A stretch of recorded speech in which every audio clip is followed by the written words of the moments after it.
গৌৰৱ গগৈ ডাঙৰীয়াই কলিয়াবৰৰ কাৰণে কি কৰিলে মোক দুটা নাম গনিয়াই দিওঁ।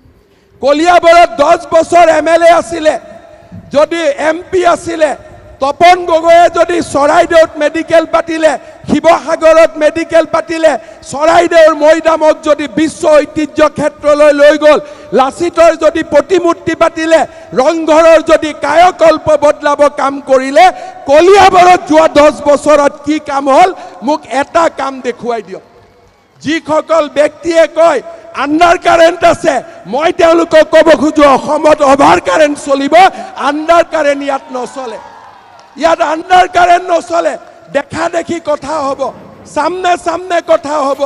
কি কাম কৰিল এই কামখিনি কলিয়াবৰত কি কাম কৰিলে দেখুৱাই দিয়ক। আণ্ডাৰ কাৰেণ্টৰ ভয় বিজেপিয়ে নাখায়, এই কথা আমি সদায় ক'ব পাৰোঁ। যিজন ব্যক্তিয়ে কলিয়াবৰত কাম কৰিব নোৱাৰিলে সেই ব্যক্তিজনে যোৰহাটত কেনেকৈ কাম কৰিব। যি অখিল গগৈ ডাঙৰীয়াই দিনে ৰাতিয়ে মোক গালি পাৰে, মিটিঙত লগ পালে কয় হিমন্ত বিশ্ব শৰ্মাৰ সমান ভাল মুখ্যমন্ত্ৰী নাই। পীযুষ হাজৰিকাক লগ পালে কয় পীযুষ হাজৰিকাৰ সমান ভাল মন্ত্ৰী নাই। ৰণোজ পেগুক লগ পালে কয় এওঁটো মোৰ দাদা, আৰু আপোনালোকক ক'ব বিজেপিক বিৰোধিতা কৰক। মোৰ মোবাইলত যদি ৰাতি 11টা বজাৰ পিছত সদায় যদি কাৰোবাৰ এটা ফোন আহে, সেইটো অখিল গগৈৰ ফোন আহে, বেলেগৰ ফোন নাহে। আৰু এদিন দুদিন নহয়, সদায় আহে।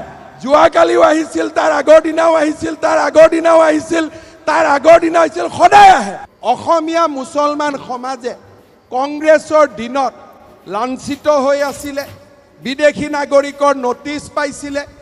কোনোদিনেতো কংগ্ৰেছ চৰকাৰে অসমীয়া মুছলমানক খিলঞ্জীয়া মুছলমানৰ সংজ্ঞা দিয়া নাছিল।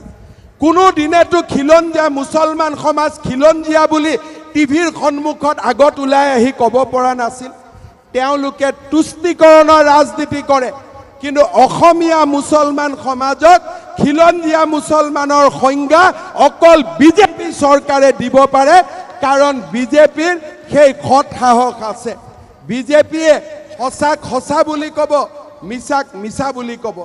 আমি নামাজ পঢ়ি ভেকু ভাওনা নকৰোঁ, কাৰণ নামাজ পঢ়াৰ আগতে মই যিমান দূৰ জানো, নামাজ পঢ়াৰ আগতে বহুত নিয়ম পালন কৰিব লাগে।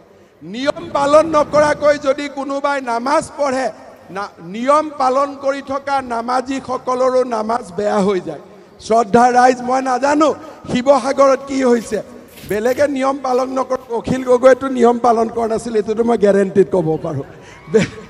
শ্ৰদ্ধা ৰাইজ, মই নামাজ কৰিব নাজানো, সঁচা কথা, মই নামাজ কৰিব নাজানো, কিন্তু অসমীয়া মুছলমানক খিলঞ্জীয়া মুছলমান বুলি কোৱাৰ সাহস হিমন্ত বিশ্ব শৰ্মাৰ আছে, আৰু সেইখিনি কাম আমি কৰিব পাৰোঁ।